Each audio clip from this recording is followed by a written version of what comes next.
Hello and welcome. I am the Urban Animist, and I'm here to bring you a guide to the unknown and the unseen.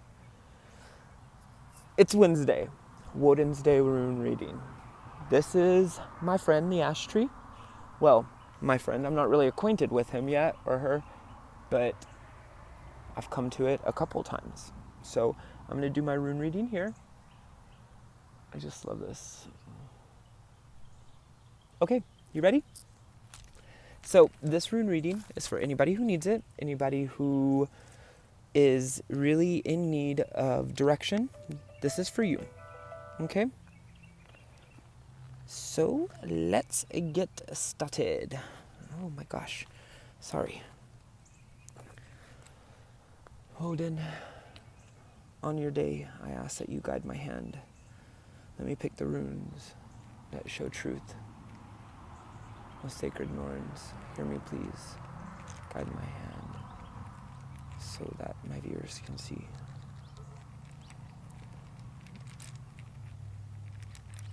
Okay. So the first rune, Udus. Udus represents strength.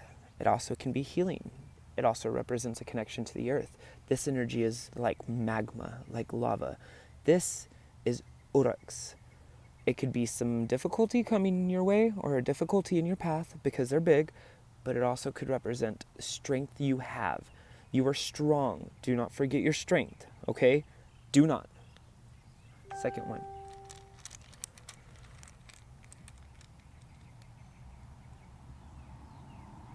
Haglas. Hail. Now, this represents damage.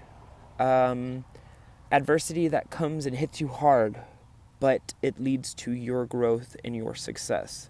So be strong because you're about to be hit with hail, but the hail will bring you prosperity and success. Definitely. It will. Believe me when I say this, it will.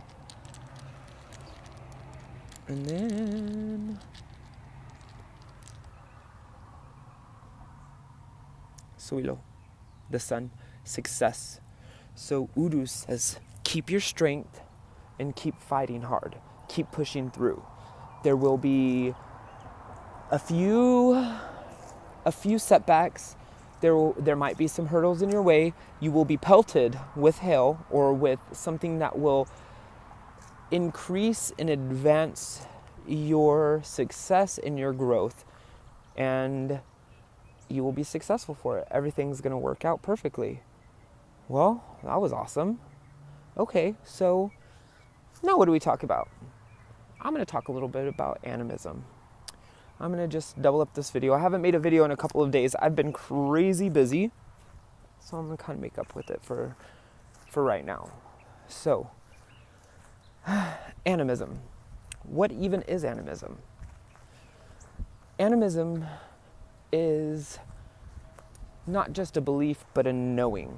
For example, Maori people believe that the mountain is their brother, or their cousin, and they call it cousin, and they get sad for it. If something happens, or like rivers and streams, they call them cousins and brothers. I'm pretty sure the streams are their brothers. But if something happens to the stream, they weep for their brother. It's not a joke. If something happens to my river, I get sad. This is a part of me. This river is my friend. It's a person to me. It is a person. It's a non-human person. Animism allows you to understand and see the depth in things that are around you, the things that are living. Everything has a life. Everything has a purpose. Everything has feelings, and that's man-made or not. And that's breathing or living, inanimate or animate objects. Those are some of the worst terms that you could use. Why? Inanimate. Everything is animate. Everything has life. Everything has spirit. It's just dependent on whether you can see it or not. Spirit is in everything, and if you are not able to see it, you must look inside yourself first, because there's something that is blocking you from seeing the truth. And that's just what I believe. Animism is the realization that we live together, we cohabit, and we are all part of a cycle. Knowing this cycle and understanding, I'm about to cross some rocks, so bear with me. Knowing this cycle and understanding that everything is connected, whether we like to believe it or not, we are connected. What I do affects the people around me and some of the plants around me and spirits around me.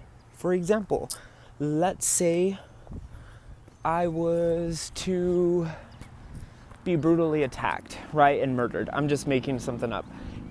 That would affect the immediate people around me because I would be gone.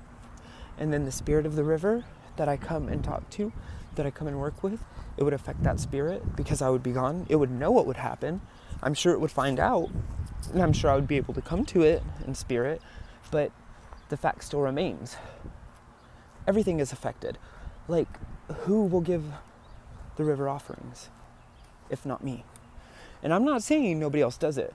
I don't know of anybody else that does it, but who will? That will affect it, right? Just like the plants at my house. They're not... My house, where they're planted, is not their natural habitat. If something happened to me, who would water them? Who would tend to them? Who would prune them to make sure that they grow successfully and healthy? If something happened to me, they would be on their own. Now, some of them would be all right. Others would not. That's the thing.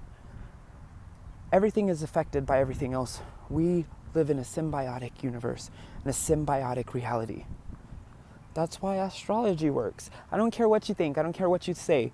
I've seen too many times where astrology literally pinpoints the personality of someone I know. Everything's alive. When we talk to our cars, when we get in our car and we're almost out of gas, what do we say when we're trying to get to, like, for example, the store to put gas? We say, come on, just a little further. You can do it. Please, just do this for me. We beg it. Why do we beg it if it doesn't have a life? Now, things like that, we've given life to. We created cars, right? But we didn't give the spirit to. Everything has an innate spirit. We are parts, many parts of different things that come together to create a new spirit. For example, cars. You get many parts of different things, all created, but put together to create a whole. And that spirit is created from that whole. Just like us. Our ancestors are many different parts that came together over a very long time and formed me and you. That's animism. Understanding that everything's alive and everything is part of everything else. Now, do I think that everything, because of this because animism is the real worldview, do I think that everything in the world can get along and work well together? No. We all need each other, but a lot of things don't blend, and that's okay. But it's when you accept that a lot of things don't blend, but they're still alive and they're still part of you in a sense and in a way. That's when you start to really understand animism. When I die, my body will decompose. I will become dust. I will become the earth again, right? When I was born of energy. Energy, the seed of life, right? And everything that was my mother and father. That's how I was born.